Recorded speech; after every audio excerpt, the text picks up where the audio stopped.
زمونږ عموما عوام ذهن کې دا خبره پرته ده چې محرم الحرام ته فضیلت حاصل ده د دې وجه نه چې حضرت حسین رضی الله تعالی عنہ کې شهید شوه. دا خبره غلطه ده. ولی حضرت حسین رضی الله تعالی عنہ شهید شوه د کربلا په میدان کې په 61 هجری کې اور اسلامی کال کله شروع شوه دی، اسلامی نظام شروع شوه دی غاده یوش پیته کال شپیته کال مخکې شروع شوه دی.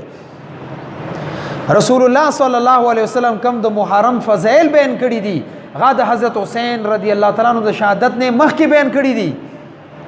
البته حضرت حسین رضی الله تعالی عنہ ته فضیلت دا حاصل دی چې لسم محرم باندې ورته شهادت ملاو شوی دی. دا ډیره لوی خبره ده. لکه زمونږ تاسو عام مزاج کې عام ماحول دا دی چې 27 رمضان باندې کم سړی وفات شي، ټول چې ډیر بختور سړی په 27 رمضان باندې وفات شو. لکه یو سړی دا وایي چې 27 رمضان ډیر بختور دی ولی فلان کې په 27 رمضان باندې وفات شوی دی. دا خبره ټیک ده؟ دا خبره دغه غلطه ده.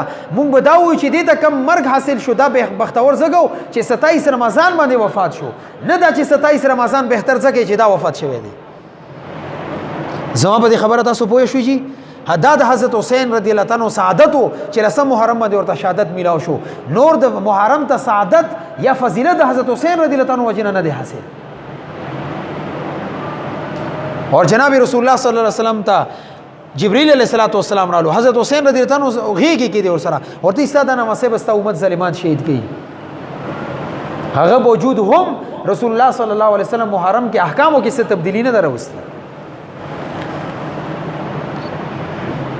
اور کچری بیا ته دا وای چې نه محرم بیا دا اعتراض کوي چې نه محرم ته فضیلت د حضرت حسین رضی الله تعالی عنہ شهادت وجه حاصل دي، نه د حضرت حسین رضی الله تعالی عنہ نه 60 سال وروسته لاړ شاغي سره به سکے. ندی وجه نه دی خبره باندې هم ځان پویول پکار دي چې د محرم کې حضرت حسین رضی الله تعالی عنہ اهل بیت او تا یا چې کم د حضرت حسین رضی الله عنہ لشکر وغه ته انتهایی به دردی سره شهید کړي شوی دي. انتهایی ظلم نه څوک انکار کوي. خدا خاص کول صرف دی پورې چې د فضیلت د حضرت حسین رضی الله تعالی عنہ د شهادت وجه حاصل دي. دا خبره فی نفسه غلطه ده اور د نصوص خلاف هم ده. او بل محرم کې غم منول دا هم شریعت اعتبار سره ټیک نه ده. وجه دا ده کچری مونږه دا وایو چې حضرت حسین رضی الله عنه 10 محرم شهید شوی مونږه غم منو، یک محرم باندې فاروق اعظم رضی الله عنه شهید شوی دی، اندسه رسول الله صلی الله علیه وسلم ربیع الاول کې دنیا نه تشریف وړی دی، نه هر اسلامی تاریخ باندې یو صحابي وفات شوی دی. غون کال بستا د ماتم کې تیری دې سره بکایس ندیو جنا شریعت مونږ ته حد مقرر کړی دی چې کله تا باندې غم رالو کور کې څوک وفات شو نه 3 ورځې ته څوک منوي شي، 3 ورځې د غم اظهار وکا. خزې د پر هم دا حکم دی.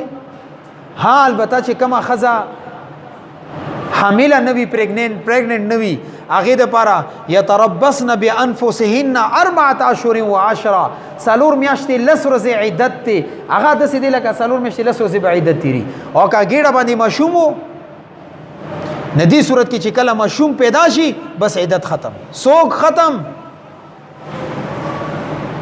او بیا هغه 61 هجری کې حضرت حسین رضی الله عنه شهید شوی دی او 1441 چلیږي د 1300 کاله ماتم کا. دا کم دا عقل منلو خبره ده. شریعت د درو روزونه زیات د سوق او د غم منولو اجازه نه ورکوي.